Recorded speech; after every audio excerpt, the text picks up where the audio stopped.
Presidente, como vai? Muito obrigado por estar conosco aqui nessa tarde. É sempre uma alegria recebê-lo e para a nossa audiência mais ainda. Pavinato, as que estão nos assistindo, boa tarde. Essa questão do passaporte ainda está em jogo. Eu tenho uma equipe de advogados, doutor Paulo, doutor Daniel, doutor Vilardi, que pediram para mim não entrar em particularidades do processo, porque cabe recurso ainda.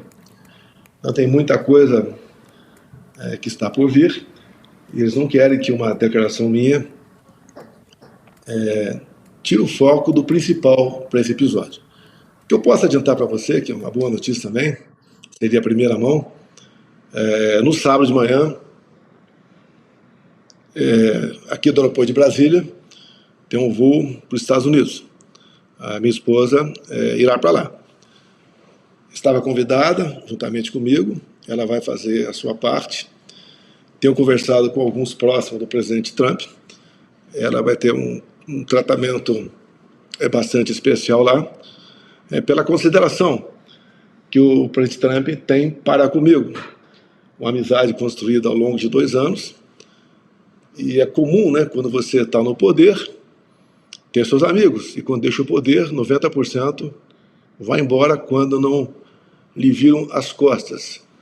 Com o Trump isso não aconteceu. Tudo que ele sofreu lá, eu venho sofrendo aqui.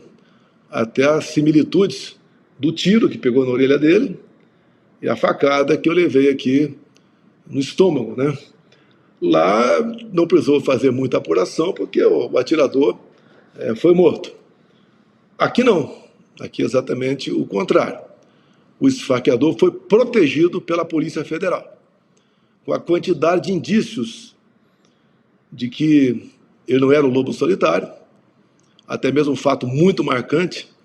No dia 5 de julho de 2018, ele esteve em São José, Santa Catarina, e ficou aguardando a chegada do meu filho Carlos.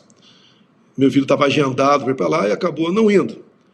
Agora, aquela pergunta, né, que a Polícia Federal não responde, não quer responder porque está protegendo alguém, essa parte da Polícia Federal. Enquanto uma parte salvou minha vida em Juiz de Fora, o rápido deslocamento meu para o hospital, a outra parte agora, a Polícia Federal do PT, tá, protegeu o Adélio Bispo, porque alguém passou essa informação privilegiada para o Adélio Bispo. Alguém deu dinheiro para o Adélio Bispo e para São José, Espírito Santo. Era um elemento desempregado. Tá? Na pensão onde ele ficou lá em Juiz de Fora, a dona da pensão, mas uma pessoa já morreram. A gente começa a ver um paralelo com o Celso Daniel. Ele me esfaqueou na sexta-feira pela tarde. No dia seguinte, 3 advogados pousaram em Juiz de Fora. Um, inclusive, com um voo particular. O que é comum você fazer no 7 de setembro? É você ficar com a tua família. Eles 3 foram para lá bem cedo. E advogados que tinham um certo nome. Nós não conseguimos quebrar o sigilo telefônico do telefone do Adélio. Não vou nem falar dos advogados, que obviamente não foi autorizado. Agora, no meu caso, o meu advogado, o Frederic, teve o seu sigilo quebrado. Era meu advogado e teve o seu sigilo quebrado. Então a gente nota claramente, além de, o Pavinato, uma pessoa tentar entrar na Câmara dos Deputados, no horário aproximado da facada, dia 6 de setembro, na Câmara dos Deputados. Lá tudo é filmado. E as imagens sumiram. Ou seja, o delegado da Polícia Federal, petista, que conduziu o inquérito e concluiu como ação de um lobo solitário, tão logo Lula assumiu, ele foi ser o quê? Diretor de inteligência da Polícia Federal. E segundo a própria mídia disse ao longo desses anos, a missão única dele na diretoria de inteligência era perseguir Jair Messias Bolsonaro. E agora ele acabou de ser premiado com uma vaga, né, numa adjutância da PF em Londres. Ou seja, está mais do que na cara que o Adélio foi mandado por alguém. foi financiado para fazer aquilo. Afinal de contas, lá no caso Celso Daniel, ele tinha dossiês que, se fosse tornado público, né, iria por terra a eleição do Lula em 2002. E nós sabemos que, dada a situação como o corpo do Celso Daniel foi encontrado, ele foi torturado, para dizer, obviamente, com quem estava esse dossiês.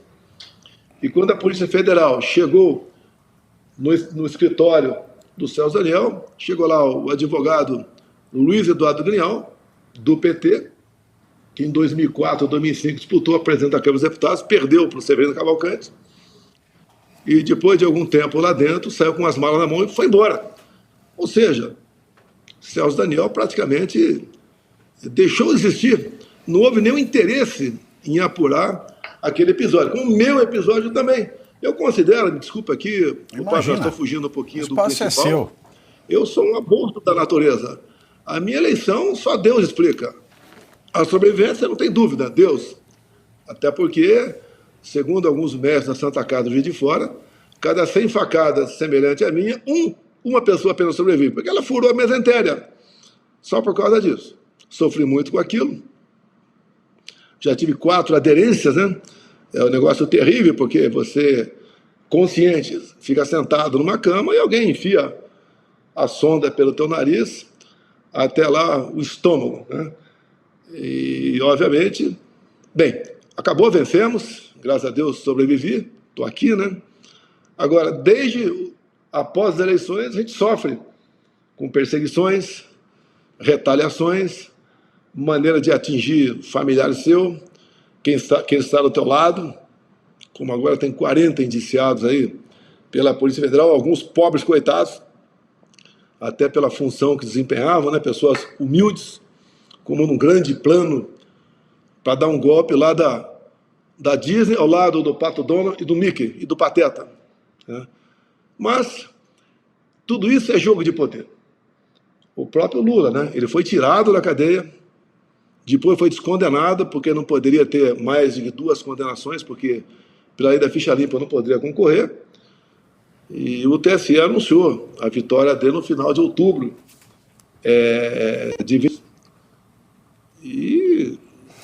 E aí a gente vê, né, essa novela que se desenrola, né? E só pegando aqui o passado, esse parecer que o Paulo Gonet, o PGR, ele mandou, ele tem um trecho interessante, que ele diz o seguinte: é ocioso apontar que o requerente, o presidente Bolsonaro, não exerce função que confira status de representação oficial do Brasil.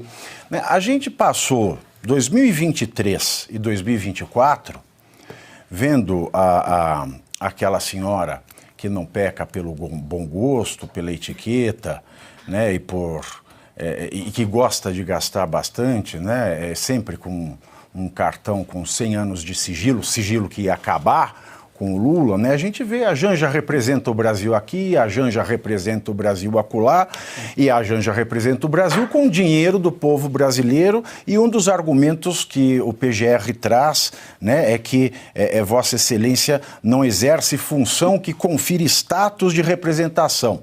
Ora, eu volto para 2018, a reunião que Lula falaria da FAO na Etiópia, que ele acabou não indo por conta de uma decisão de última hora, de um outro juiz e de um outro caso.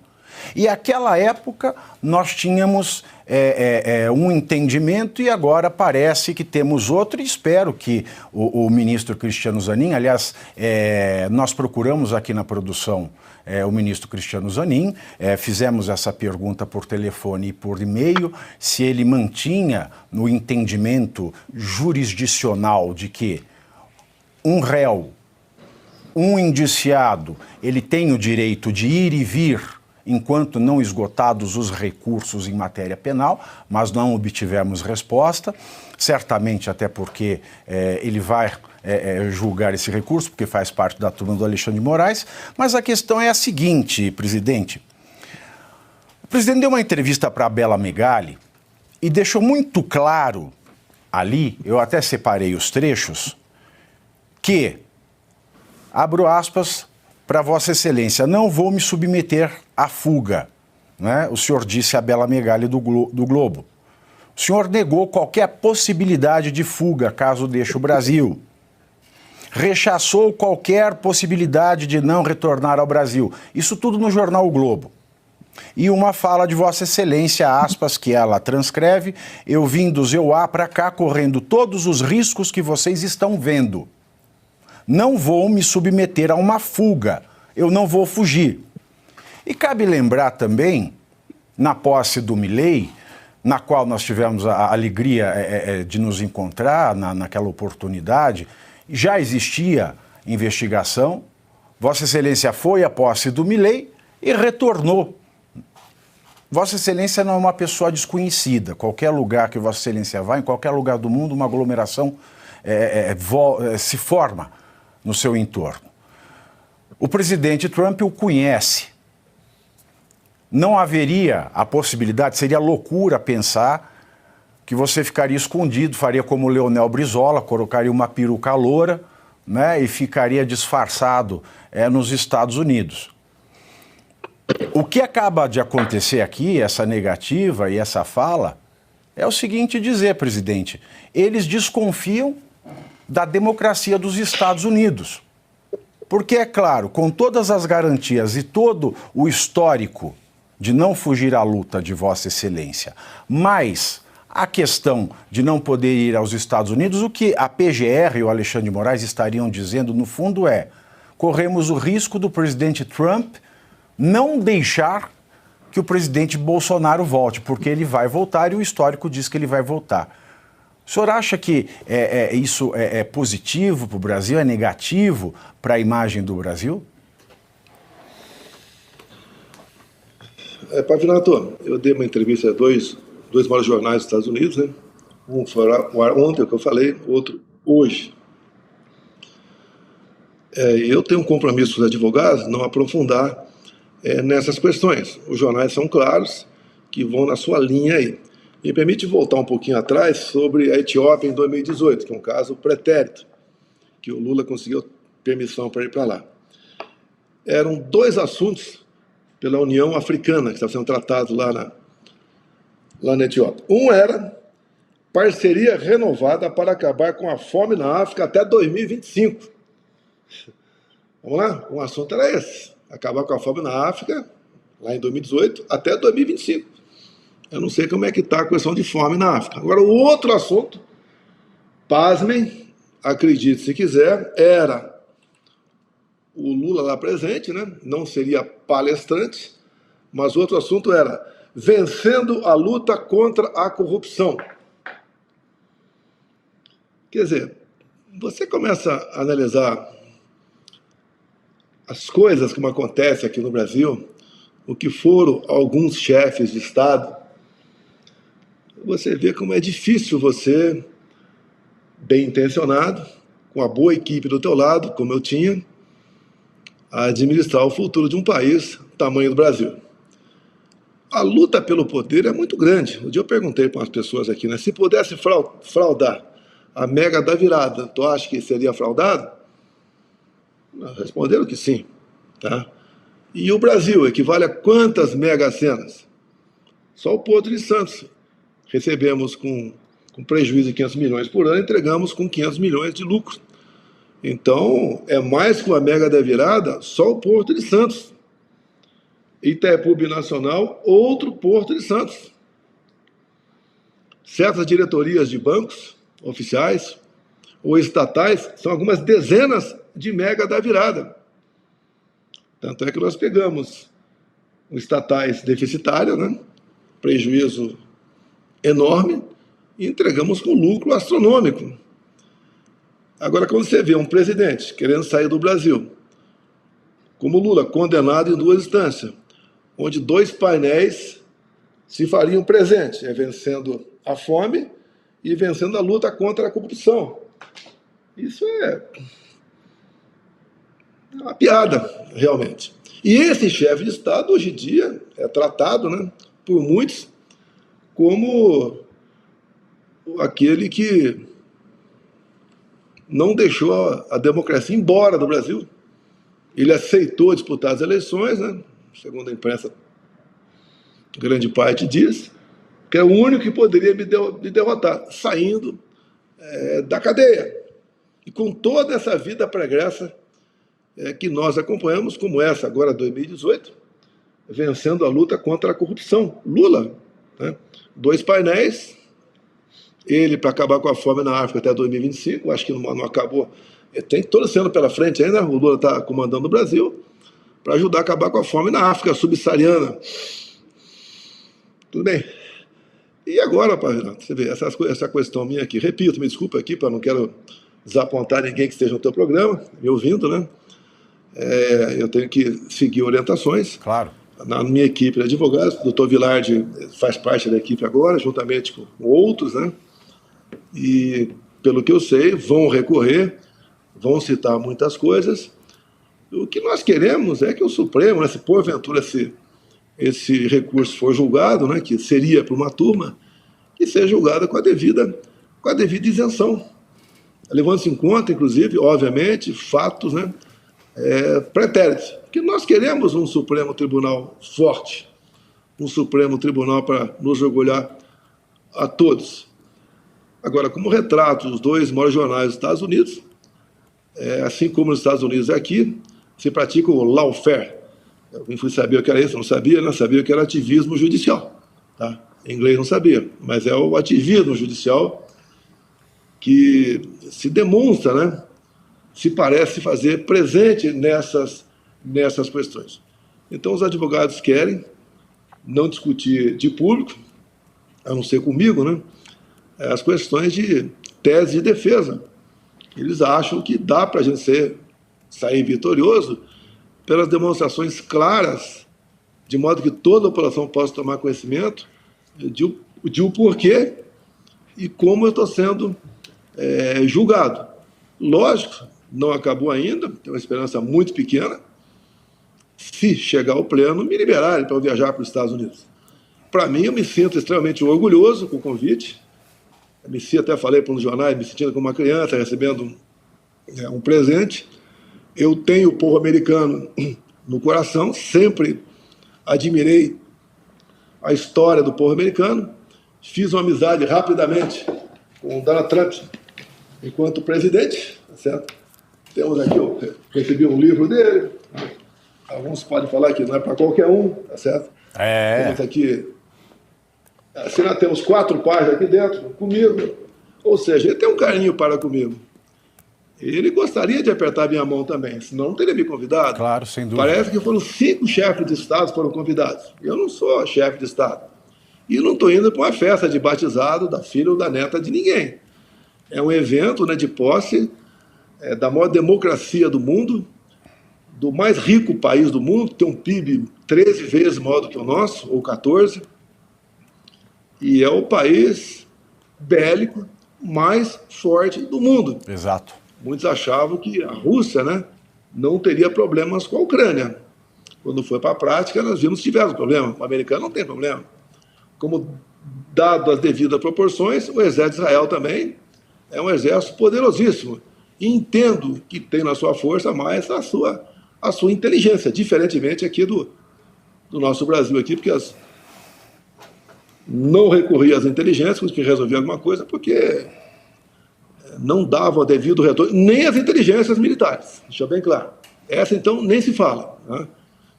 Foi algo decepcionante para mim, quando comecei a conhecer as inteligências da Marinha, do Exército, da Aeronáutica. Um pouco de positivo para dar Marinha aí, tá? Mas o resto aqui, a gente não é um país que pode ser levado a sério tocante à inteligência, diferentemente de alguns países pelo mundo, tá? Como, por exemplo, um fato, talvez não, vai ser novidade para 99% das pessoas, quando eu fazia certas bilaterais, era um presidente e a sua equipe de um lado, o outro presidente e a equipe do outro. Eu percebi que alguns raros países tinham 2 ou 3 pessoas que ficavam um pouco mais à retaguarda, com uma fisionomia diferente. Não é, por favor, não estou discriminando ninguém, mas com uma cara diferente. O Itamaraty não me disse o que era. Itamaraty contaminado, totalmente contaminado o Itamaraty. Teria uma postura diferente do Itamaraty se um dia voltasse à presidência da República. Mas aquelas pessoas que estavam com uma aparência diferente e faziam a leitura facial de você. Então eles informavam o devido do chefe se você estava mentindo ou não naquele momento. Assim como tem países que tem 2 intérpretes que não se conhecem, não se falam, porque jamais o chefe de Estado desse país vai ser traído por um erro ou por uma vontade, né? Claro. De um dos intérpretes. Então isso é país sério, isso é inteligência. Isso é um país, como você vê alguns, que não tem nada, não tem agricultura, não tem recursos minerais, não tem nada, e tem o povo tem uma vida muito, mas muito melhor do que nós. E o país, o nosso Brasil aqui, tem como realmente ser uma grande nação. Mas esse espírito, esse futuro presidente, que podemos ter, né, a partir de 27, não sei quem vai ser. E eu mantenho a minha vontade de disputar na presidência até o último momento. Estou preparado. Olha, nós vamos coisas diferentes. Nós vamos entrar nesse assunto na sequência, mas eu quero aproveitar 2 pontos, inclusive esse que foram ditos, né? Os Estados Unidos, além de ser a maior democracia do mundo, é a maior potência bélica do mundo.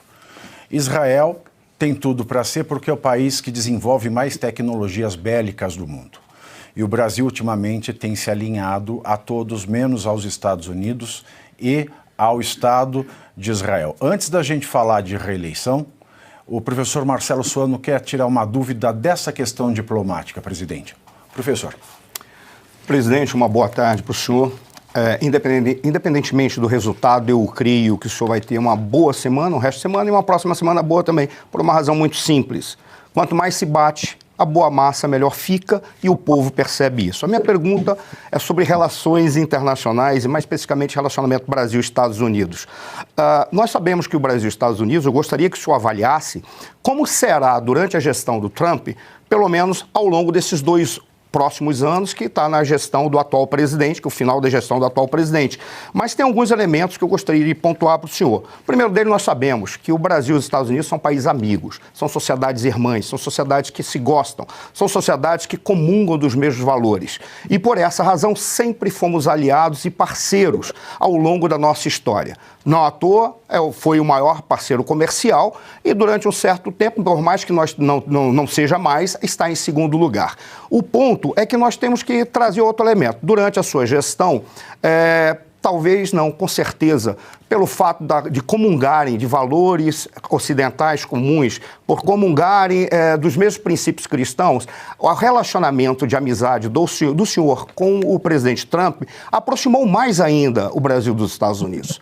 Na atual gestão, com os 2 últimos anos do governo Biden, nós percebemos que, independentemente do atual presidente ter as mesmas posturas, os mesmos valores, a mesma ética, o mesmo comportamento do Biden, houve um afastamento com uma aproximação maior do Brasil com adversários dos Estados Unidos. Por isso eu gostaria que o senhor poderia fazer uma avaliação de como será, pelo menos nos próximos 2 anos do governo Trump, o relacionamento com o Brasil. Olha, o próprio Trump disse há poucos meses que não entendeu por que o governo Biden, que está deixando lá agora a presidência, tratava com tanta deferência o atual presidente do Brasil.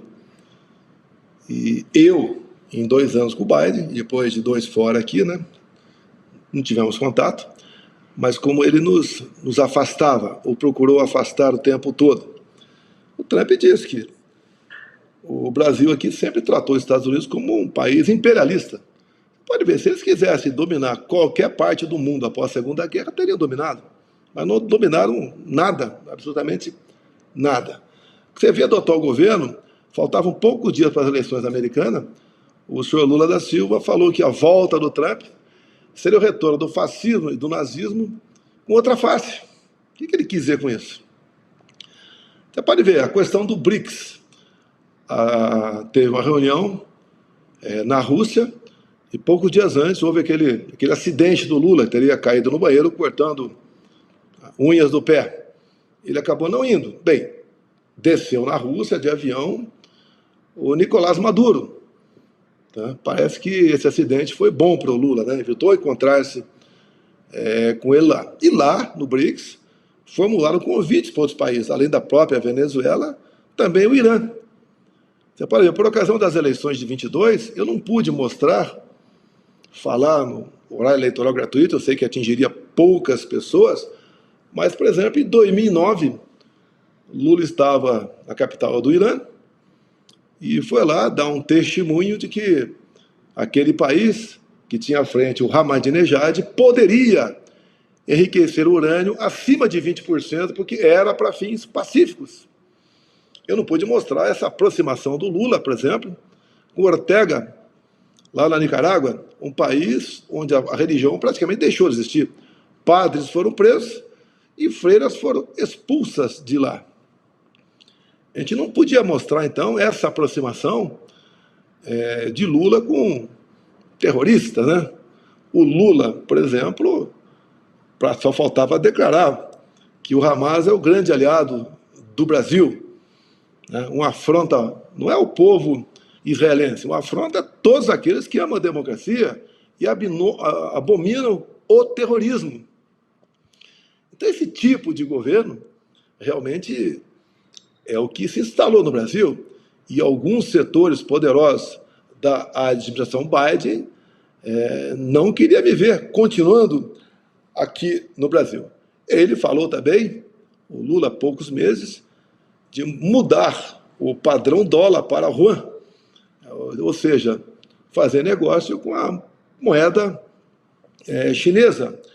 Há poucas semanas, como esteve aqui no Brasil, Xi Jinping foram assinados 37 acordos.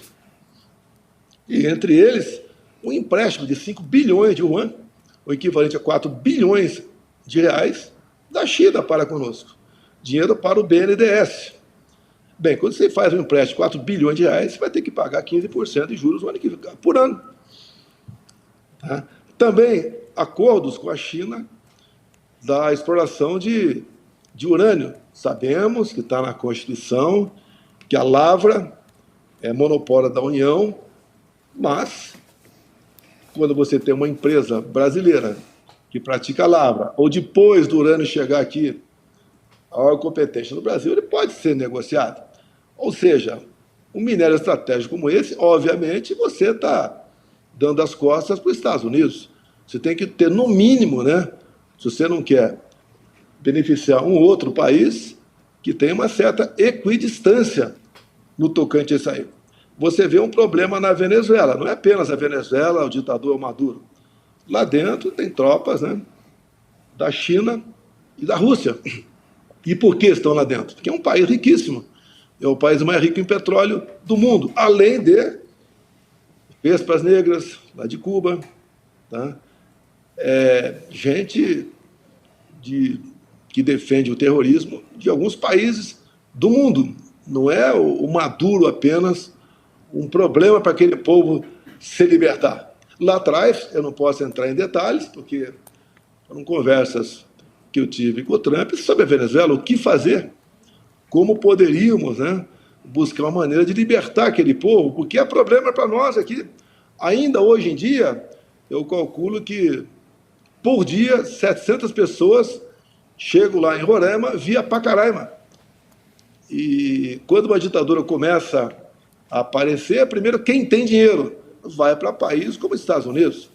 Uma classe média alta, aqui na América do Sul, da Venezuela, se espalhou para o Chile, para a Argentina, que falam uma língua semelhante à tua. E depois, o que sobrou da população, as pessoas mais humildes, os mais pobres, vêm a pé para o Brasil. E é um problema para nós, é um problema para eles. Sempre, em qualquer lugar que eu vá do Brasil, encontro venezuelanos. E eles, por vezes, choram. Queriam retornar ao seu país, mas não tem como retornar para o seu país. Até porque lá a fome se faz presente para 90% dos brasileiros. Se me permite aqui, Padre Neto, eu vejo, claro, quando eu converso com gente mais humilde, né, que é petista, não é dar pancada, criticar, chacoalhar. Geralmente eu falo o seguinte: você é petista e gosta do Lula, gosta da sua política, fala gosto. Você sabia que ele sempre teve uma paixão muito grande por Cuba, por Fidel Castro? Alguns sabem, né? Sim. Você quer um regime como esse aqui no Brasil? Ele fala, às vezes, sim. Eu pergunto para ele, você sabe quanto é o Bolsa Família em Cuba? Não. Eu falo, é zero. Você sabe quanto é o salário mínimo em Cuba? Em torno de $15 por mês. Você sabe que em Cuba, um ovo aqui está abaixo de R$1. Tá? Você tem que ter um cartão de supermercado para comprar no máximo meia dúzia de ovos por cabeça por mês no supermercado. E você começa a mostrar para essas pessoas o quão errado ele está. E o exemplo mais claro disso, já que a minha esposa é filha de nordestino, né? Não tem qualquer discriminação, a gente vê aqui no Sudeste muitos nordestinos que vieram para cá. Eu, quando, em 1973, fui para a Escola Preparatória de Cadeia do Exército com 15 anos de idade, eu não queria sair de Eldorado Paulista. É uma cidade pobre até hoje, não tem nada lá. Tá? Vive do Fundo de Participação do município e da bananicultura, que não é tão rendosa assim. E eu não queria sair de Eldorado Paulista. Esses nordestinos não queriam sair das suas regiões também. A gente pergunta para o piauiense: o Nordeste não deveria ser a região mais rica do Brasil, mais próspera? Afinal de contas, o PT está 20 anos dominando a região. Exatamente. Falando em igualdade, fraternidade, em amor e não discriminação. Aí vem o próprio Lula. Exatamente o contrário que acontece. E vem o próprio Lula e diz, né, que ele está farto de ver o Nordeste exportar sua empregada. Né? Fala discriminatória e ele diz, uma fala como essa. Ele diz que quando se ganha mais de 4 ou 5 mil por mês, não se vota mais no PT. Abre a cabeça das pessoas. Então você, com essa conversa, né, sempre a verdade, que a direita se caracteriza pela verdade. A esquerda é uma verdade relativa. É a verdade que interessa para os seus objetivos. Aí a grande diferença da direita e da esquerda. Olha o caso do garoto Nicolas. Ele fez um vídeo curtinho, 4 minutos, mas com verdade, simples, objetivo, da forma dele se expressar. É um jovem garoto ainda, 27 anos de idade, e deu essa explosão que fez o governo voltar atrás. Exato. Tá? Numa discussão normativa que dizia que não ia taxar. O Nicolas falou que não ia taxar. Exato. Mas, no mínimo, eles iam o quê? Monitorar para pegar, não gosta do pavinato. Faz o 10 mil esse mês. O pessoal vai para cima dele. Você não tem a dúvida que não gosta dele. Respeitar no mínimo aqui a questão do sigilo. Não tem dúvida. Qualquer um. Ou seja, é o Estado operando, é o Estado monitorando e voltar atrás. Nós vamos entrar. Enorme que teve, muito. Nós vamos entrar nesse assunto porque a gente tem algumas dúvidas, né? Como Vossa Excelência foi o pai do PIX, né? O PIX nasceu no seu governo para facilitar, não é, a dinâmica financeira da população. Nós vamos entrar nesse tema porque o Nicolas também está sendo muito atacado e perseguido agora pela AGU, Boulos, ou seja, toda aquela galera, né? A fina flor da narrativa, para não falar da escória política. A Paula Camacho tem uma última pergunta sobre Trump. Nós vamos lhe perguntar na sequência de reeleição e vamos entrar no assunto do PIX, se o presidente nos permitir. Vou passar para a Paula. Presidente, muito boa tarde. É uma honra poder falar com o senhor. E a minha pergunta é o seguinte: você acredita que o presidente Donald Trump ele pode se manifestar de alguma forma nas redes sociais diante dessa negativa da devolução do passaporte para o senhor? Olha, a gente tem que, para melhor analisar, se colocar no lugar daquela pessoa. Eu aprendi muito cedo, né? Tinha um soldado lá em Newark, em 78, que, segundo eu levantei, deu uma alteração, e eu pedi ao subcomandante para punir aquele soldado, que recruta. O subcomandante era um major antigo, Ney Almério Ferreira Diniz, o nome dele, e ele falou: tenente, volta para a bateria, à tarde volta aqui, mas se coloque no lugar do soldado. Bem, eu voltei à tarde para o subcomandante e falei que tinha rasgado a parte. Essa questão aí do presidente dos Estados Unidos, quem não quer ir para lá, com todo respeito? Eu acho que até o Lula, a Janja, queriam ir para lá, né? Não tem clima, mas gostariam de ir. A senhora Michelle, se Deus quisesse, fará presente, está com a passagem comprada. Sábado de manhã, eu vou aqui no aeroporto em Brasília com ela, e ela vai para os Estados Unidos. Obviamente, a minha esposa, Fred, depois cada um faz o juízo que bem entender, né? Em especial da dos momentos que ela se apresentou pelo Brasil enquanto primeira-dama. Né? O trabalho que ela fez, a sua discrição, a sua maneira de se vestir, como se comportou, ela deixou uma marca. Tá? E, obviamente, a presença dela, ela vai estar do lado dos meus filhos, o Eduardo, que é federal por São Paulo, e o Flávio, que é senador pelo Rio de Janeiro. Eu já estava pré-acertando agendas com Viktor Orbán, da Hungria, Milei, da Argentina, eu queria falar com a Meloni, da Itália, queria, sim, conversar com o Bukele e El Salvador. Eles vão perguntar por que eu não estou aqui. O próprio Trump. Como eu disse para o jornal, eu estou indo para lá, fico feliz em apertar a mão do Trump, nem precisa de fotografia, só apertar a mão dele, que é um sinal de gratidão da minha parte para ele reconhecer. Eu, como um homem, né, um estadista, se não fosse assim, não teria me convidado.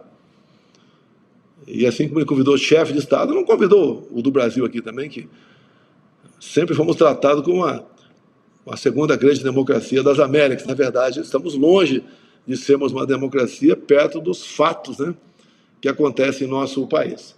Então, eu acho que o presidente Trump não vai ficar satisfeito, até pelos motivos do impedimento, levando-se em conta outros precedentes. Eu não sou réu em nada. Tá? Eu não devo nada para ninguém, não fui julgado por ninguém. Eu estou sendo julgado por narrativas. Poderei ser julgado por narrativa? Eu espero que o Procurador-Geral da República arquive essas denúncias todas. Mas isso aí é um trabalho para os advogados, que, obviamente, se eles me dessem sinal verde, eu falaria, né? Mas não me deu sinal verde. Acredito que isso não é bom para o Brasil, a ausência da minha presença. Eu estou à frente, lógico, o Valdemar da Costa Neto é o presidente, é uma pessoa que tem honrado a palavra comigo. Não tenho conversado com ele, porque sou impedido de conversar com ele. Ele foi denunciado porque assinou uma procuração para o advogado peticionar o TSE em novembro de 22, depois das eleições. A nossa petição foi arquivada, ainda recebemos uma multa de 22 milhões de reais. Eu queria ver se o Pavinato tem alguma notícia de algum advogado na história do Brasil entrar com uma petição e ser multado. Mas tem até o processo, foi totalmente ilegal, né? Ele nem distribuiu, ele fez isso totalmente à revelia da legislação. Um ato ilegal, inconstitucional, antidemocrático. Eu tenho visto você falar, Pavinato, sobre a questão da resolução, né? De março até as eleições não pode ter resolução. Não. Assim, qualquer lei tem que ter a vigência, né, um ano antes do pleito eleitoral. E entre o primeiro e o segundo turno teve uma resolução. Tá? Mas tudo foi atropelado aqui, tudo em nome da defesa da democracia. E o grande vilão da história sou eu. Eu que tenho amizade com líderes democráticos do mundo todo, tá? Entre eles Benjamin Netanyahu, o próprio Trump, e o outro, eu sou ditador, e o outro, que é democrata, é Maduro, Díaz-Canel, de Cuba, tá? Da Nicarágua, Daniel Ortega, Daniel entre outros por aí. Irã foi, o Alckmin foi a posse do presidente do Irã, né? 4 dos que estavam do lado dele já foram embora, né? Já deixaram aqui, já estão prestando a conta no local bem mais quente do que o deserto do Saara. Né? Mas isso aí, então, obviamente, um chefe de Estado não gosta de ter uma negativa, até porque os advogados aí que vão demonstrar cada vez mais se essa negativa é justa ou não. Tá certo. Presidente Bolsonaro, vou passar aqui para o Marcelo Bella, ele quer falar de reeleição. Isso aí, toma uma água, se hidrata, Brasília é muito seco. E a gente quer ainda conversar bastante. Toma essa água aí em Brasília. Marcelo Bella. Meu presidente Bolsonaro, né? Precisamos andar mais de moto para trocar mais ideias, né? O maior motociclista do mundo, presidente Bolsonaro, né? Guinness, tinha que receber o prêmio do Guinness aí, mais de 2 milhões de motociclistas seguindo o senhor em 2021 e eu estava lá. Bem, O senhor comentou da África, né? Parece que não deu muito certo lá aquela reunião na Etiópia. Ainda tem 50 milhões de pessoas com fome na África e da Venezuela, 1.134.000 venezuelanos já imigraram para o Brasil, né? Presidente Bolsonaro, nós vemos hoje, o Brasil é como se fosse uma cidade do faroeste, né? Então, tiraram o nosso prefeito e agora o prefeito que entrou, né? Hoje nós temos um prefeito do mal, uma polícia do mal, o juiz do mal, o padre do mal, né? Só o bordel, né? Só o bordel que sobrou. Então, na realidade, eu penso o seguinte: hoje o maior cabo eleitoral do senhor é o governo Lula, porque hoje todos os dias se fala do presidente Bolsonaro desde que o senhor saiu da presidência. Essa negativa do seu passaporte, na realidade, vem colocar à tona, mais uma vez, o revanchismo desse governo, que é persecutório em relação aos seus opositores, fazendo com que essas pessoas cada vez fiquem mais na mídia. O próprio vídeo do Nicolas, que atingiu mais de 260 milhões de pessoas em menos de 24 horas, mostra até que pessoas, eleitores de esquerda e do centro, já estão concordando com a direita. Então é evidente, o senhor é o maior nome da direita na América do Sul, né, no Brasil. Não há outro nome que se compare com o do senhor em relação à reeleição em 2026. Né, todos nós esperamos isso. Mas quando eu sou abordado nas ruas, pessoas que sabem que eu andei de moto com o senhor, tive essa oportunidade mais de 10 vezes, né, esse privilégio, essa honra, né, pergunto para mim, mas o Bolsonaro precisa voltar, mas como é que ele vai conseguir fazer isso se ele está inelegível com a turma do mal lá, né, com o governo do revanchismo? E outra, mesmo que ele volte e que ele consiga competir, se candidatar, como é que nós vamos fazer para evitar possíveis fraudes em eleições? Qual a opinião do senhor, presidente? Primeiro, inelegível por quê? A primeira é o abuso de poder político, reuniu-se com embaixadores. A política de reunir-se com embaixadores é privativa do presidente da República. 2 meses antes, o presidente do TSE, Edson Fachin, havia se reunido com embaixadores também. E eu ali, naquela reunião com embaixadores, falei sobre o inquérito 1361. No dia seguinte, esse inquérito foi classificado como confidencial. Ou seja, nós temos aqui o paraíso das coisas secretas. Tá? E eu sempre disse aqui, quando a PF fez a sua terceira busca e apreensão, na sede aqui do Partido Liberal, levaram da minha mesa vários documentos, né?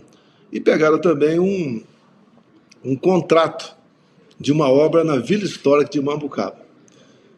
E segundo o próprio jornal O Globo, a Polícia Federal vazou para o Globo esse contrato. Como é que pode ele fazer uma reforma de R$900 mil numa casa avaliada em R$98.500? Primeiro, R$98.500, porque essa casa tem esse valor fixo desde 96. Ano a ano esse valor não é alterado, não foi feito nada lá, não é alterado. Então esse valor é congelado. E a obra que eu fiz, sim, R$900, foram 4 PIX que eu passei para a empresa que fez a obra, está declarado no imposto de renda. Até um repórter da Globo perguntou para mim, queria saber qual é o piso que tinha botado na cozinha. Eu falei, cara, isso aqui não é obra pública não é licitação, tem que dar satisfação para você. Tá? E morreu o assunto ali. Mas daí, aproveitando a busca e apreensão da minha mesa, eu falei 2 vezes, né? Agora a terceira para vocês aí. PF, vaze aquelas 3 páginas do inquérito 1361, que fala das eleições de 2018, na minha eleição. Que na minha eleição, eu fui investigado. Congelou. Acho que a nossa... De plano. Não, voltou. Ficou congelado e quase me apaixonei com essa minha... Esses olhos claros congelados assim. Aliás, eu tenho uma má notícia. Eu tenho uma má notícia. Sabe a comenda dos 3 Is? Só tô com 2. Só tô com 2. Aquele terceiro I me caiu. Durou uns 2 anos. Durou uns 2 anos, mas caiu. Mas você continua imorrível. Não, vamos lá. brincadeira que houve no cercadinho aqui da Alvorada, né? Que eu estava chegando no cercadinho e um cara gaúcho, né, pela voz, bate, nunca acordei de madrugada para ver um homem, tô todo arrepiado, tchê. E deu até a resposta para ele, eu sou o 3i. Em cima daquilo apareceu essa medalha, que é uma brincadeira. Tá, todo mundo que vem aqui quer receber a minha medalha, né? Até mandei fazer mais aí agora. Uma brincadeira, um humor, que é muito bem-vindo. O Pavinato ficou de castigo por um tempo. Não fica dando muita medalha, não, que você vai ficar mal falado. Toma cuidado, eu vou te assessorar nisso aí. Não fica dando a medalha, não, que é experiência própria. Mas vamos lá, então, presidente. Então, essa questão aqui, só para terminar esse assunto aqui da... Teremos Bolsonaro em 2026? A depender de mim, sim. Agora, estou inelegível porque me reuni com embaixadores, abuso de poder político. E a segunda, abuso de poder econômico. Eu não usei a estrutura de 7 de setembro de 22 para fazer campanha política. Acabou o desfile, entreguei a faixa lá para alguém e subi num carro do som que era do pastor Silas Malafaia e falei com o povão. Aí a acusação que eu usei da estrutura do 7 de setembro para fazer campanha. Eu tinha mais de as contas aqui por volta de 1 milhão de pessoas. Tá? E assim nós arrastamos gente pelo Brasil todo, não só na motociata, não, é também em eventos pelo Brasil todo, em Copacabana, Fortaleza, Manaus, Goiânia, enquanto que o outro lado não conseguia arrastar aí, quando muito, 5 mil pessoas, quando mais da metade chegavam de ônibus, movido aí a R$50 e um pão com mortadela. Mas aconteceu, página virada, vamos em frente. Respondendo a outra pergunta, o TSE muda, né? As pessoas mudam, né? Já tem uma nova configuração lá, menos política e mais isenta. Então, acredito nessa possibilidade aí de termos uma eleição tranquila. Se bem que, vamos deixar de lado qualquer dúvida sobre a caixinha mágica, o que aconteceu em 22? O TSE, na pessoa do senhor presidente, por exemplo, ele fez uma campanha para jovens, 16, 17 anos, tirar o título de eleitor. Essa faixa etária, 3/4 vota no PT, votou no Lula. Um pouco mais de 4 milhões de pessoas. 3/4, então, extra, 2 milhões de votos para o Lula. Só está a diferença. E agora tem o pé de meia também, né? O pé de meia, a pessoa está pegando dinheiro do governo federal e vai votar em 2026. Lá em 22, por exemplo, não podia falar que o Lula... Mostrar mais Lula defendendo o aborto. A gente foi obrigado a falar que ele tinha 10 dedos na mão, senão era 25 mil de multa. A questão do celular para tomar cervejinha, eu não podia mostrar a imagem do enterro lá da Rainha Elizabeth, eu não podia, porque ia botar um trecho do meu discurso da ONU, não pude. Né? Eu não pude mostrar o Lula lá no Complexo do Alemão. Reuniu-se com líderes comunitários. Líderes comunitários que só foram eleitos graças à mão abençoada do traficante. A gente não podia mostrar nada.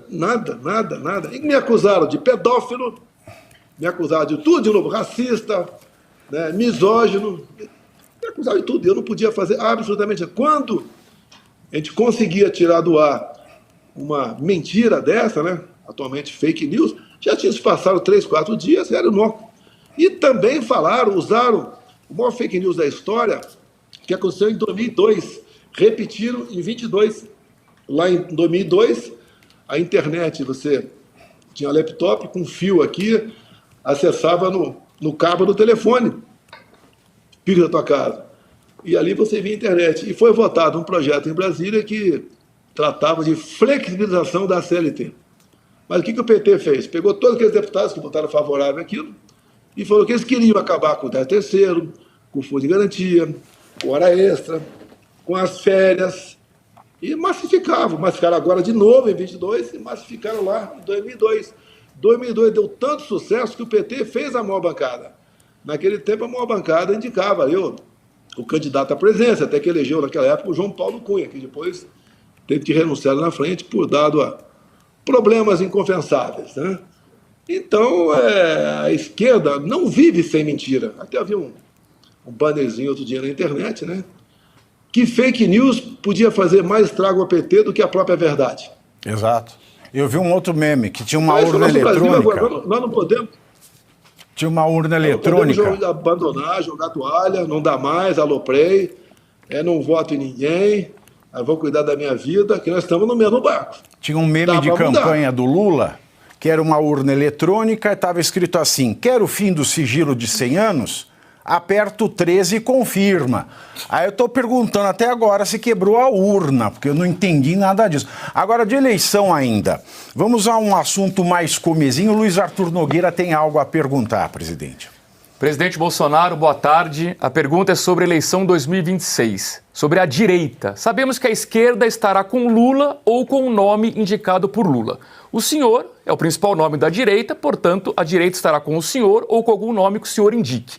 Mas, recentemente, surgiram algumas candidaturas que podem fragmentar a direita. Por exemplo, queria ouvir a sua opinião sobre uma eventual candidatura de Pablo Marçal e Gustavo Lima. E, por fim, Michele Bolsonaro será candidata a algum cargo? Olha, só uma parte aqui. Eu vou falar sobre a Michele, sobre esses dois aí não vou falar. Tá? Ô, Arthur, Michele, deixa eu só uma parte aqui, porque o Gustavo Lima é um bom concorrente, porque já tem condenação, bebe muito, então ele tem currículo para ser presidente. Então agora eu vou deixar o Bolsonaro falar. Vamos lá. Eu lembro aqui, o meu partido tinha uma candidata aqui em Brasília, né, ao Senado, e eu propus para ela indicar a primeira suplência, não aceitou, tudo bem. Mas logo depois disso apareceu aqui por fora a senhora Damares, que foi ministra nossa. E minha esposa tem muita ligação com ela. Então a minha esposa fez campanha para Damares. E eu não ia fazer campanha para outro candidato 22, mas de jeito nenhum. Pedi a suplência, não deu. Bem, a Damares venceu as eleições e a própria Damares disse que a Michele foi uma pessoa decisiva nas eleições dela. A Michele andava com a Damares aqui para Brasília toda, e a Damares é uma surpresa positiva para nós dentro do Senado Federal. Então, obviamente, a Michele sai com o apoio da Damares, o apoio meu. Ela é uma evangélica atuante. Tenho certeza que uma grande parte dos evangélicos são simpáticos a ela. Então, ela tem uma eleição aqui com muita chance aqui no Distrito Federal. Então, aqui está fechado. Daí eu falo de filhos meus. Bem, o meu filho Flávio vem pela reeleição no Rio de Janeiro. O outro garoto meu aí, o Eduardo, vem para senador por São Paulo. O Carlos no Rio, se não deixar ele inelegível, né? Porque tem uns 15 aqui pelo Brasil com essa possibilidade. Qual é a acusação? É fake news, tá? Essa acusação de sempre aí.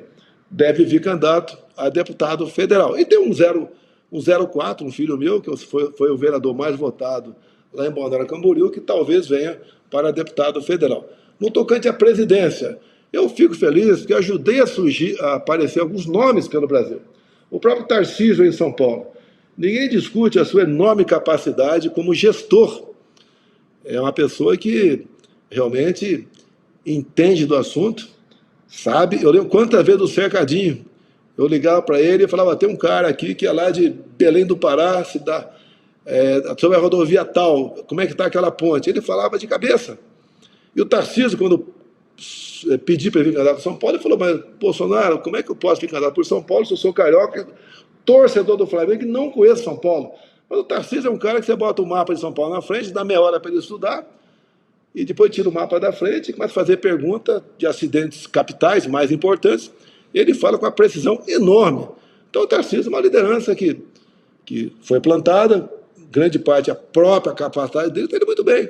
O Jorginho Mello em Santa Catarina, muitos poderiam chegar sem meu apoio, mas eu colaborei com o Jorginho Mello, está fazendo um excelente trabalho lá em Santa Catarina. Muitos deputados e senadores apareceram também, com o próprio Nicolas. Não falei, não deu. O Nicolas se elegeria sozinho, tá? Obviamente, estando no PL, com a gente, ajuda um pouco mais. Temos o Zuco no Rio Grande do Sul. Eu não quero falar muito o nome para o pessoal não ficar aí com ciúmes, né? E tem o Gaia em Goiás, a Bia Kiss aqui em Brasília. Tem muita gente boa espalhada pelo Brasil, alguns pelo Nordeste também, que eu fico feliz. Nós temos jovem liderança no Partido Liberal. O PT não tem jovem liderança. Tanto é que o jovem agora, para atacar o Nicolas do PT, vai ser lá o menudo lá de 40 anos atrás, né? O Lindbergh Faria, que vai aí rebater, segundo ele, é fake news do Nicolas. Que já foi lindinho. É uma piada, né? Mas tudo bem, já foi piada. lindinho. Foi lindinho a piada. Então, tem nomes aparecendo pelo Brasil todo. Acredito que temos boas lideranças estaduais. Talvez não tenhamos ainda liderança de âmbito nacional. Por isso que eu insisto nessa tecla, né, de buscar o meu direito. O meu julgamento foi justo? Não. As minhas duas inelegibilidades foi justo? Pegaram eu com dinheiro na cueca? Pegaram roubando alguma coisa por aí? Eu dei algum desfalque na Petrobras? Quem fez maldade devolveu bilhões? Está aí na presidência ou está em condições de disputar. O próprio Zé Dirceu aí está elegível, entre tantos outros. E não cometi nenhum crime da linhagem dessas pessoas que foram julgadas e condenadas lá atrás. Foi um julgamento extremamente político, tanto é que esperou, o presidente TSE esperou as duas vagas que vêm da advocacia, que vêm da lista tríplice do Executivo, mudar para botar em julgamento a minha inelegibilidade. Como se fosse aquele julgamento. Essa inelegibilidade acontece como na Venezuela, quando o Maduro se viu obrigado a adotar o voto impresso por pressão de fora, botou e falou, olha, como é que eu consigo a eleição com o voto impresso? Tornando elegível a Maria Corina e o Capriles, por 15 anos. Qual a acusação? Atos antidemocráticos. É exatamente igual ao Brasil. Até digo, a Nicarágua está um pouco à nossa frente. Fazia isso e agora o Ortega foi mais objetivo. Cadeia nos caras. Já tem 7 opositores ao Daniel Ortega presos por atos antidemocráticos. Igual a Bolívia, pouca gente sabe. A ex-presidente da Bolívia, uma senhora, tive com ela uma vez, gostei muito da primeira impressão que ela deixou, uma senhora de 50 anos de idade, foi condenada a 10 anos de cadeia com a acusação atos antidemocráticos. Sabe que ato foi esse, Pavinato? Como lá fugiu o presidente para a Argentina, que era o índio lá, o Evo Morales. Evo Morales. Evo Morales. Ela assumiu dentro da linha natural e ficou 2 anos na frente da presidência. E quando ela deixou a presidência, a oposição reassumiu e falou o quê? Você tinha que ter renunciado lá atrás, tinha que ter convocado novas eleições. Isso a senhora tentou contra a democracia. E ela foi condenada e está presa 10 anos de cadeia. É meio parecido um pouquinho aqui com o Daniel Silveira. Por mais que o Daniel Silveira tenha ofendido alguém, ofendeu, não tem dúvida disso, por palavras, ser condenado 9 anos de cadeia é um absurdo. Exato. Um absurdo. E a Erika Hilton que ofendeu. Erika Hilton que ofendeu vossa esposa, né? A Suprema Corte diz que ela tinha imunidade parlamentar, né? Então, é imunidade para a imunidade esvaziada, né? Ora vale, ora não vale. Vale para o amigo, não vale para o inimigo. No dia que a minha filha, Laura, fez 13 anos, teve uma jornalista que acusou de... A Bárbara Gância. 12 anos de idade. Ela sofreu, sim, na escola que ela estava aqui. Uma coleguinha perguntou se era aquilo. Ela mal sabia o que era aquilo, né? Então, que é constrangedor. Você entra na justiça, não sai da primeira instância. Se bobear, ainda vou perder e pagar a sucumbência. É completamente diferente. Essa jornalista ofendeu até o estatuto da UECA, né, sobre uma criança de 12 anos de idade, chamando ela disso. Parece que adivinhou, no dia do aniversário dela. Tá? A gente leva pancada o tempo todo. Isso acusação tudo quanto é lado. Não tenha dúvida. Golpista. Não tenha dúvida. Eu tomei 40 mil de danos morais. Eu tomei 40 mil de danos morais para me revoltar com um desembargador que chamou também uma menina de 13 da mesma coisa. Então, esse é o nosso Brasil. Você conhece melhor do que eu, abaixo de 14 anos, é estupro de vulnerável. Não interessa. Não interessa quem seja. Não interessa. Se ela está na vida ali, não interessa. Né? E isso aconteceu. No teu caso, aí, tanto é que lá atrás, uns 10 anos atrás, na proposta do Código Civil, Código Penal, Código Civil em Brasília, o pessoal da esquerda queria passar a idade de estupro de vulnerável de 14 para 12 anos, para liberar a menina de 13 anos de idade para o sexo. Exato. Essa é a esquerda no Brasil. E quando eu converso também, no começo do programa que eu te falei, de conversar com as pessoas mais humildes, né, sem muita informação, Por que você veio do Nordeste para cá, explicando. Também, né, a gente fala para as pessoas, o senhor ou a senhora tem filhos ou filhas honestos, 6, 7 anos de idade? Geralmente tem. O que tu acha de uma pessoa desrespeitar a sua filha com o que se conhece aqui como ideologia de gênero? Daí você explica para a pessoa que é ideologia de gênero. Ela está contra. Então, como é que pode um partido como o PT, que defende ideologia de gênero, que desrespeita a sua filha, o seu neto, você votar nele? Qual o seu maior patrimônio? Não é a sua bicicleta, a sua casa, seja lá o que for. O seu maior patrimônio são os seus... Olha lá, mais uma congelada. Que a filha seja melhor do que ela. Leva ideologia de gênero, como existe ainda por aqui no Brasil. E você sabe o que é mais, louco? É tanta mentira, é um castelo de fake news, porque eles... O Zé Serra, lá em 2002, ele falava o seguinte: o PT, ele bate a carteira e grita pega ladrão. Esse sempre foi o modo de ação deles. Você vê, o PT defende a ideologia de gênero, mas qual é o presidente que é chamado de homofóbico e é aliado do Netanyahu, que é o primeiro-ministro de Israel, que é um estado onde homossexuais se casam e podem adotar, e tem uma das maiores paradas do orgulho LGBT do mundo. Esse governo que diz que defende a ideologia de gênero está do lado do Hamas. Se eu for para a faixa de Gaza, o que acontece comigo? Eu sou pendurado numa corda, enforcado. Aí eu olho a militância da ideologia de gênero gritando viva a luta do povo palestino. Eu falo, põe um shortinho mostrando a polpa da bunda, chega na faixa de Gaza, grita eu sou bonita para ver o que acontece. Então é mentira em cima de mentira, que é o que aconteceu nessa questão do PIX. Esse debate do PIX, o governo está acusando de mentira quem só está falando a verdade. E está falando a verdade sem gastar um tostão e eles gastando centenas de milhões para propagar uma mentira sobre uma verdade. Eu vou entrar nessa notícia e eu quero a sua opinião, acho que toda a nossa audiência quer saber sobre isso, presidente. Porque o governo federal, ele recuou, né, e decidiu revogar a norma da Receita Federal sobre o monitoramento das movimentações financeiras, incluindo o PIX e outros meios, como o cartão de crédito, depois da repercussão negativa e uma onda de notícias, como a que haveria cobrança de impostos nas transações. Bom, antes da derrubada da norma, a SECOM tentou explicar em uma nota publicada no site oficial que a medida ela era boa. Na sequência, nós soubemos que a AGU queria acionar, segundo o portal Metrópole, a AGU ia acionar a PF para investigar essa fake news. A Advocacia Geral da União agindo como garoto de recado. A gente lembra da Dilma, né? Bessias, leva a carta para Dilma. Então agora, Bessias, leva o caso para a AGU.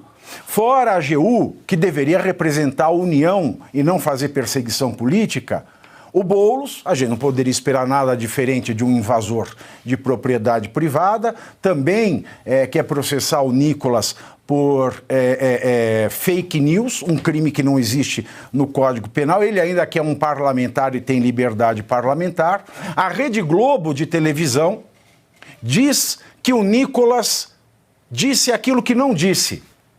A Rede Globo afirmou que o vídeo do Nicolas diz que o Pix ia ser taxado.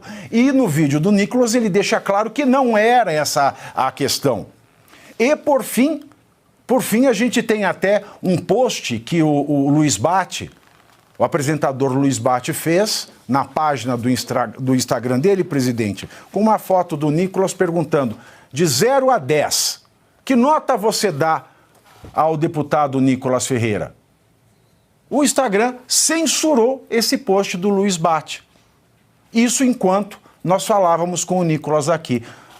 Vocês veem aí essa postagem posterior, essa de 0 a 10, que nota você dá para o deputado federal Nicolas Ferreira? Ela foi barrada pelo Instagram. Agora, presidente Bolsonaro, o que as pessoas querem muito saber é o seguinte: a gente sabe que o presidente está aí, consegue colocar ele comigo?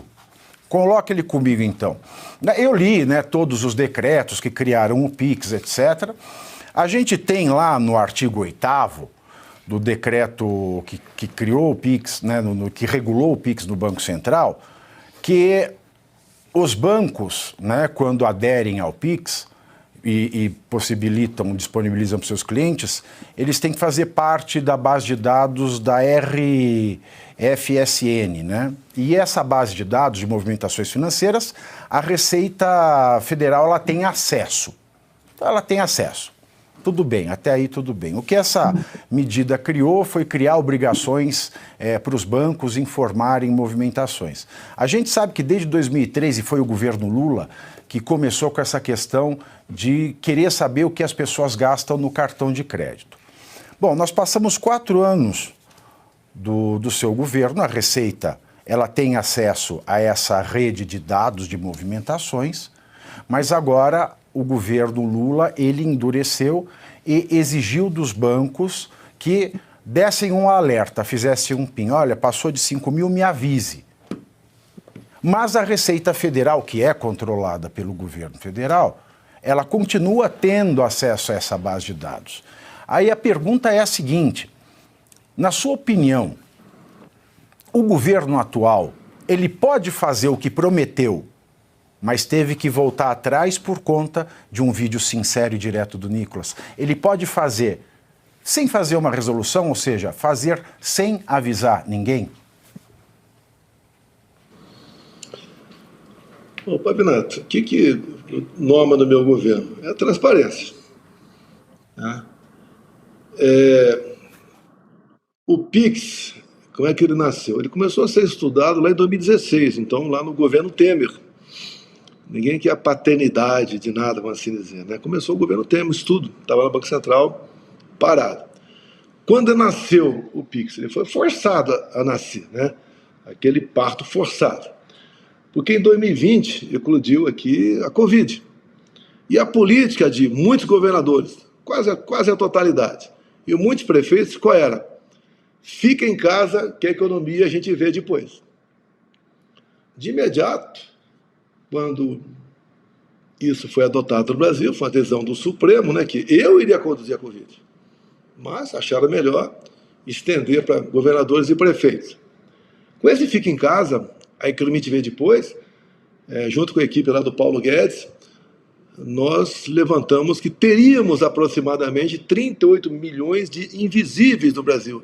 Quem são os invisíveis? Aqueles caras que não tinham conta em banco, que viviam da informalidade, faziam ganhos, né? Vendiam água no sinal, picolé na arquibancada, jogo de futebol, um camarão na praia, outros também, profissões, né? Que é a manicure autônoma, e por aí afora. E com esse pessoal sendo obrigado a ficar em casa, em poucos dias teríamos problemas sérios no Brasil, porque não tinham renda. E tínhamos que pagar essas pessoas, dar alguma coisa para essas pessoas. E daí, então, apareceu rapidamente a ideia do auxílio emergencial para atender essas 38 milhões de pessoas, que no final passamos a atender 68 milhões de pessoas, e tinha que ter esse dinheiro rapidamente disponibilizado para elas. Teve gente que propôs, vamos dar o dinheiro para o prefeito. Dá para o prefeito, metade vai embora. Em muitas prefeituras, metade vai embora. Não vai chegar na ponta da linha. Então, corremos com isso. Veio o auxílio emergencial e passamos a ter, então, um banco de dados. Dezenas de milhões de pessoas que nunca tinham conta em banco, passou a ter com o auxílio emergencial e acabar o auxílio emergencial. E como utilizar esse banco de dados? Quando, então, o Paulo Guedes aí, obviamente, em contato lá com Roberto Campos, né, que naquela época o Banco Central não era independente. Então, se fosse independente, podiam falar que a paternidade lá do Banco Central não era independente, era vinculado ao Paulo Guedes e a mim, né, obviamente. Foi criado o PIX, que é uma transação sem custo. Então, o pobre que não tinha conta em banco, não ia no banco fazer transição, porque tinha o tal do DOC e o TED. Custava caro e levava tempo. Então, o start para o PIX foi o auxílio emergencial. E isso aconteceu. Na época, uma pessoa, eu não quero falar o nome dela para não criar polêmica aqui, até eu demiti logo depois, né? Queria cobrar uma taxinha pequenininha. eu falei algo parecido para ela. Todo grande amor começa com um beijinho, em outras palavras, né? E sepultamos ali a ideia de cobrar qualquer taxa. Essa pessoa, a segunda vez, estando no meu governo, defendeu a volta da CPMF, eu mandei embora essa pessoa. Falei, Paulo Guedes, demite agora, apesar dessa pessoa ter algum conhecimento aí, mas a nossa política era não aumentar impostos, diminuir impostos, zerar impostos, como nós fizemos. Nós zeramos impostos federais da gasolina, do diesel, do etanol, do gás de cozinha. Nós botamos um teto no ICMS para combustíveis, governadores chiaram, sim. Tinha governador que cobrava 34% de ICMS, botou um teto, 17%. Tivemos o apoio do Arthur Lira para mandar essas propostas para frente. Com a nossa política também de combater a corrupção de verdade, não essa que o Lula disse que foi lá na África combater lutar pelo fim da corrupção, lá na África, olha só onde ele foi, né? Sobrou dinheiro para a gente, para pagar ali o Bolsa Família, que era em média 190, para R$600. Também fizemos isso, a esquerda sempre fala, né? Ele alongou os precatórios. Pô, teve uma decisão judicial, Pavinato, acredite se quiser, mandando eu, naquele ano, pagar precatório desde Pedro Álvares Cabral de uma vez só. Não tinha como pagar. E simplesmente colapsar o governo. Então, junto ao parlamento, apoio do Arthur Lira, eu devo muito a ele isso aí, conseguimos aí a diluir a questão dos precatórios. Deixo claro que a bancada do PT foi contrário a isso aí, ou seja, pelo PT, o Bolsa Família continuaria em média R$190, e não 600 como botamos. Pelo PT, os combustíveis também não teriam os impostos federais zerados ou colocado um teto no ICMS dos combustíveis.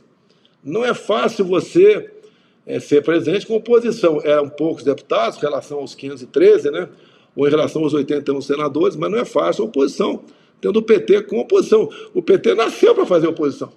Ele não sabe fazer outra coisa. Ele só sabe destruir. Eles foram contra as mais importantes medidas que mudaram o destino do Brasil. O PT sempre foi contra. Podemos colocar um pouco... Nós vencemos tudo isso aí. De bom humor? Agora o Pix... Deixa eu trazer um pouco de bom humor, que eu quero pôr a nota aqui do governo, né, que eu achei, esse trecho eu achei sensacional, o governo justificando, né? Para que ele queria fazer essas medidas do PIX? Ele queria fazer pela seguinte razão, para evitar inconsistências que poderiam fazer contribuintes caírem na malha fina injustamente e melhorar a identificação de movimentações que podem estar ligadas a crimes financeiros, para assim a Receita Federal focar sua energia em que realmente precisa ser fiscalizado. Pode tirar essa tela, Alemão? É engraçado, né? Nesse momento em que as empresas que foram reveladas pela Lava Jato, só está faltando a gente pagar danos morais para elas,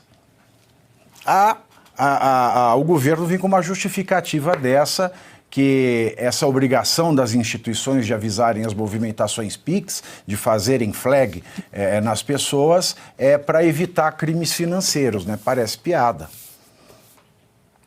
Eu vejo mais, Pavinato, é a perseguição em cima dos seus opositores políticos. Ia ser uma festa em cima disso aí. Você pode ver, eu prefiro todo mundo ganhando mais, mesmo na informalidade, do que preso a programas sociais. Que, no meu governo, quem recebia a Bolsa Família podia trabalhar, até ganhava mais de R$200 caso arranjasse um emprego. Voltou agora. Quem está no Bolsa Família não pode trabalhar mais. Tem local do Brasil que não tem mão de obra. Ou seja, aprisiona, escraviza a população. Esse é o PT. Alguém conhece algum empresário petista? Tem uma aí, sem falar o nome dela, que era bilionária, voltou a ser milionária. Tá? Não tem. Não tem. O pessoal do agro gosta de mim.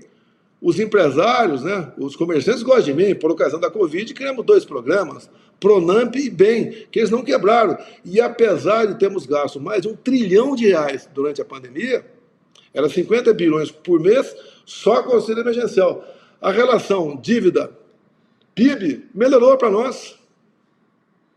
E agora, com esse governo, essa relação se esgarçou e nós vemos aqui um governo que já aumentou em mais de R$1 trilhão a nossa dívida. E estamos com a perspectiva de cada vez maiores déficits ao longo de cada ano. Onde vamos parar? Quando você tem uma dívida interna, R$9 trilhões, se a taxa de juros a longo prazo está na casa dos 15%, você vai pagar mais de R$1 trilhão por ano só para amortizar essa dívida. São 2,5 bilhões por dia que vai para lá. E o Lula tem colaborado com isso. Enquanto nós, apesar da pandemia e da guerra lá fora, diminuímos essa diferença, o atual governo, sem guerra, a guerra continua, mas não influencia mais aqui. Mas sem pandemia, no Brasil continua, não é nem patinando, indo para trás. E eu lembro que o senhor falou, né, quando eu perguntava, sabia, para as pessoas humildes, sabia que em Cuba o salário mínimo é de $15 por mês? Daqui a pouco o nosso salário mínimo vai estar comprando $15, né, numa situação totalmente diferente. Agora, presidente, eu quero lhe fazer uma última pergunta, baseado em que já sei. Eu sei que Vossa Excelência não teme ser preso porque sabe não ter cometido crime. Isso me disse Vossa Excelência. Vossa Excelência afirma a quem lhe pergunta que não fugiria do Brasil. Muito bem poderia ter ficado na Argentina na posse do Milei, mas sempre vai, honra os compromissos e retorna. O maior constitucionalista vivo do país, o professor Manuel Gonçalves Ferreira Filho, já escreveu 2 artigos bastante duros dizendo que o Brasil não tem mais Constituição e que nós precisamos urgentemente voltar à normalidade institucional. O senhor acha que 2025 é o ano de voltarmos à normalidade institucional? Pavinato, eu vejo que essa volta passa pelos senhores ministros do Supremo Tribunal Federal. Passa por eles. O que eu sonho, eu tenho toda manhã, né, quando levanto, eu dobro meu joelho, eu rezo meu Pai Nosso e faço pedido a Deus. Todo dia eu peço a Deus que conforte os presos e os familiares dos presos que estão espalhados pelo Brasil, grande parte aqui na Papuda. A gente vê aquela menina que escreveu lá o Perdeu o Mané. Tá, tudo bem, errou, tudo bem. Mas ser condenado 14, 17 anos de cadeia com 2 filhos pequenos não justifica. Quando eu vejo, como tive pessoalmente, em Ji-Paraná, Rondônia, e tinha uma senhora chorando, com cartaz, e eu fiz um vídeo. Peguei o filho menor de colo, com fralda, botei no colo. O mais velho tinha 10 anos, o mais novo estava no meu colo. Meses do mesmo pai. Aí, com 17 anos de cadeia, pelo episódio aqui do 8 de janeiro. É de cortar o coração. É de cortar o coração. Acusar essas pessoas de tentativa armada de golpe. Pô, 1.500, 2.000 pessoas armadas, não teve nenhum disparo, nenhuma pessoa ferida. Você vê agora que nós sabemos, até por isso eu queria estar lá, né? Seria muito bom para nós. O Trump deve assinar um decreto de anistia pelo 6 de janeiro de 21. É o tal do Capitólio, muito parecido com o Brasil. É de cortar o coração, Pavina. Você vê criança, né, que eu chamo de órfãos de pais vivos. Até a minha esposa falou outro dia, né? Quem condenou as pessoas tem coração de pedra, é o linguajar evangélico dela. Mas é triste, imagine, né? Você pai, você mãe, com um filho de 3, 4, 5, 6 anos de idade, de repente você é condenado a 17 anos de cadeia, que estava com a camisa verde e amarela naquele domingo, onde te vê claramente que tudo foi quebrado antes daquele pessoal chegar na Praça dos Três Poderes. Você vê vídeos, gente sozinha, quebrando lá, estava tudo intacto, quebrando as coisas lá dentro. Você vê quando o ministro da Justiça, o Flávio Dino, nega 200 vídeos para mostrar o que estava acontecendo. Se o golpe é do Bolsonaro, mostre os vídeos, olha. Agora você vê que é uma jogada política, onde tem, né, um poder mais parte de outro nessa narrativa, golpe. O Bolsonaro vai ser condenado a 28 anos de cadeia porque ele interferiu no 8 de janeiro. Primeiro, não houve golpe. O ex-ministro Nelson Jobim, da Defesa, chegou a falar isso, depois ele voltou atrás. O presidente Temer falou que golpe não é dessa maneira. O próprio Zé Múcio, atual ministro da Defesa, falou que golpe não é assim. E se insiste nessa narrativa, se é só narrativa, até tudo bem, vamos lá. Até faz parte do jogo político, né? Alguns podem pensar. Mas com essas pessoas humildes presas, um pai e uma mãe que quando está escurecendo a papuda está pensando, como é que está minha esposa agora, com quem ela está, meu esposo, meus filhos, estão indo para a escola, estão aprendendo, não estão, e qual é o meu crime, meu Deus do céu? Nunca se viu uma injustiça tão grande como essa aqui no Brasil, julgado em última instância. Isso é para a primeira instância. Quando você vê certas pessoas em liberdade e o general Braga Neto preso, não tem cabimento isso.